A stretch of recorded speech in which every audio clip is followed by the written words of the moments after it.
بسم الله الرحمن الرحيم.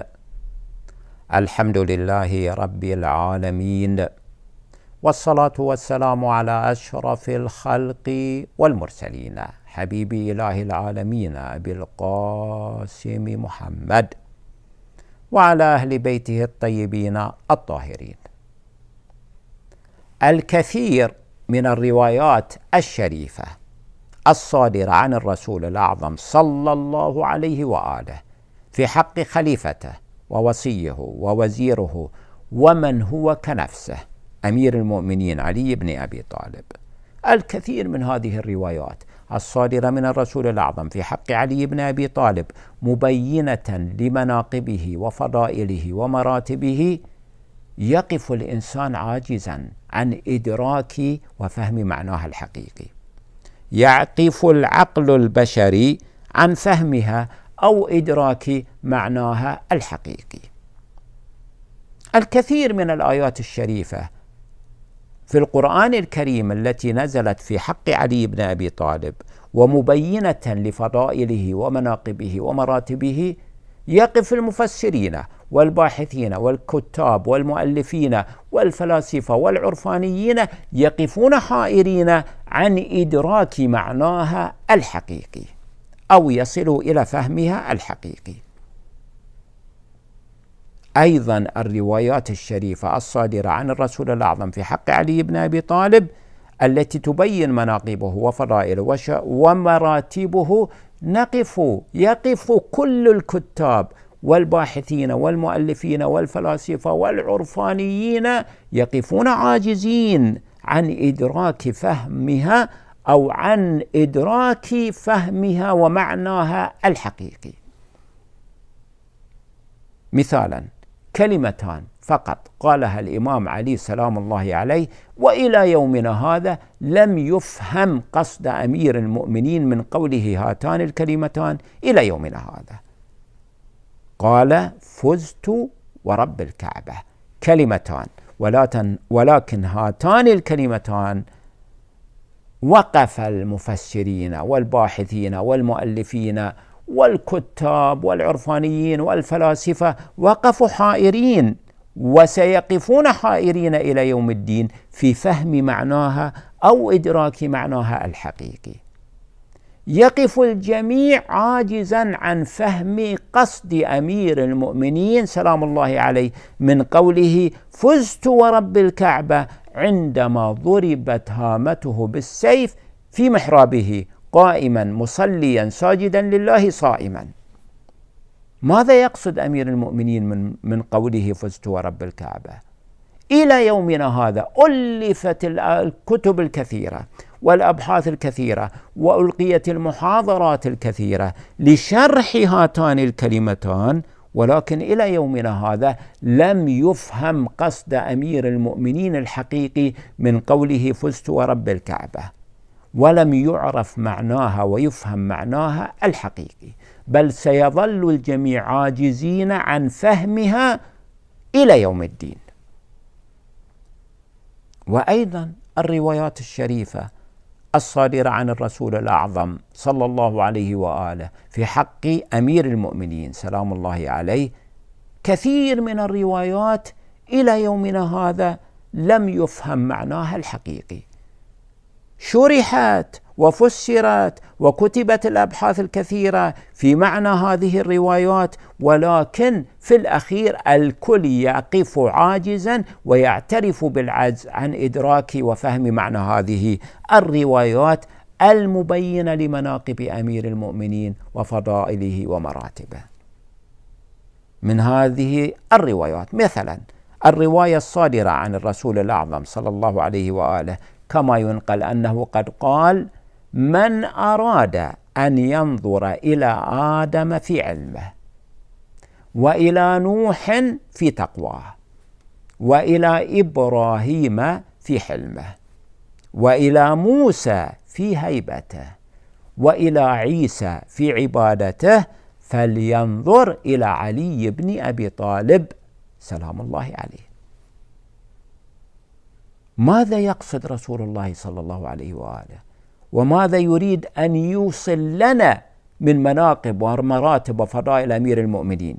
إلى يومنا هذا لا زال الكتاب والباحثين والمؤلفين والفلاسفة والعرفانيين يحاولوا أن يفهموا قصد رسول الله صلى الله عليه وآله من هذه الكلمات في حق أمير المؤمنين، ولكنهم لم يصلوا إلى حقيقتها، معناها الحقيقي.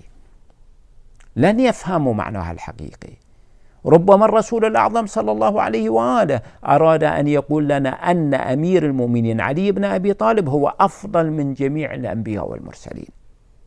هذا رأي آخر لا، ربما الرسول الأعظم صلى الله عليه وآله يريد أن يقول لنا إذا أردتم أن تعرفوا حقيقة علي بن أبي طالب عليكم أن تعرفوا أولا آدم ونوح وإبراهيم وموسى وعيسى، بل جميع الأنبياء. إذا فهمنا وعرفنا مراتب ومناقب وفضائل جميع الأنبياء، عندها ربما سنتوصل إلى حقيقة مراتب وفضائل ومقامات أمير المؤمنين صلوات الله وسلامه عليه.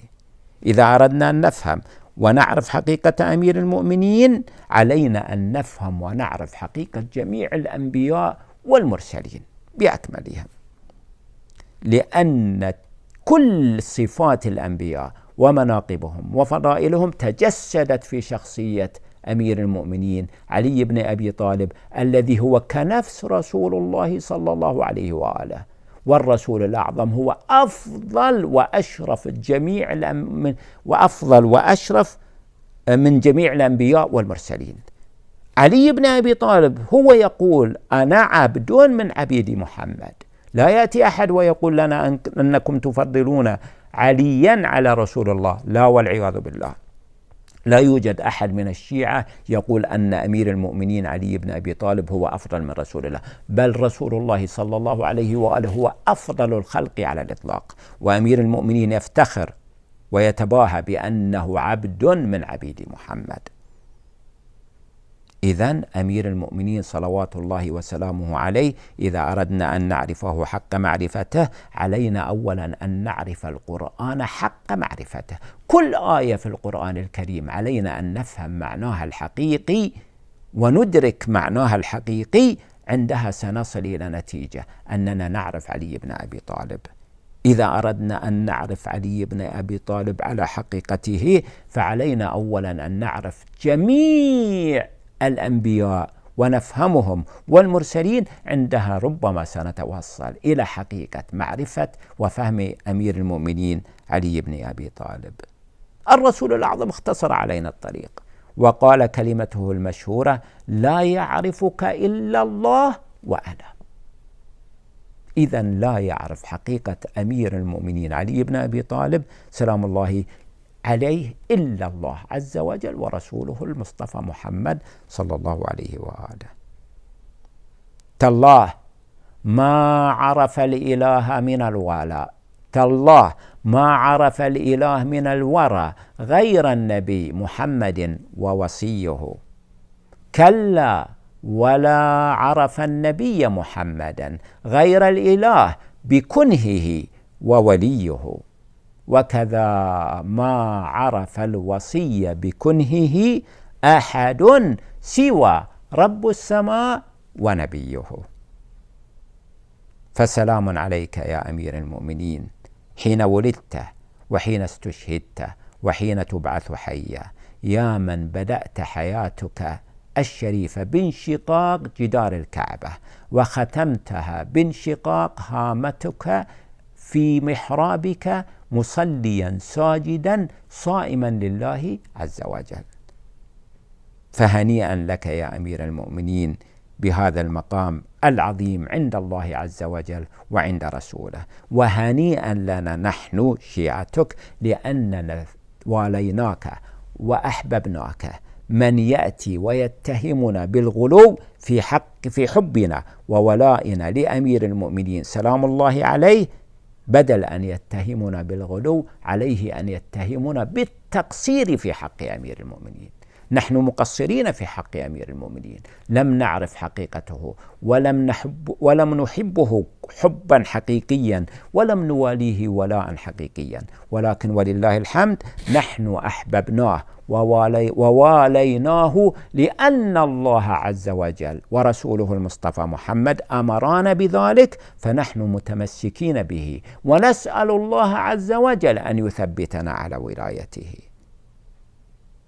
أسأل الله عز وجل بحق حبيبه أمير المؤمنين علي بن أبي طالب، وبحق حبيبه المصطفى محمد صلى الله عليه وآله، وبحق حبيبته السيدة الزهراء، وبحق أحبائه الحسن والحسين، وبحق الأئمة الطيبين الطاهرين صلوات الله وسلامه عليهم أجمعين. أسأل الله عز وجل بحقهم جميعا أن يصلي على محمد وآل محمد، وأن يثبتني وإياكم وجميع المؤمنين والمؤمنات على حبنا وولائنا لأمير المؤمنين علي بن أبي طالب، وأن يرزقني وإياكم وجميع المؤمنين والمؤمنات في الدنيا زيارته، وفي الآخرة شفاعته، ببركة وفضل الصلاة على محمد وآل محمد. اللهم صل على محمد وآل محمد وارحمنا بهم يا أرحم الراحمين. وأعظم الله لنا ولكم الأجر بهذا المصاب الجلل، استشهاد مولانا أمير المؤمنين علي بن أبي طالب صلوات الله وسلامه عليه.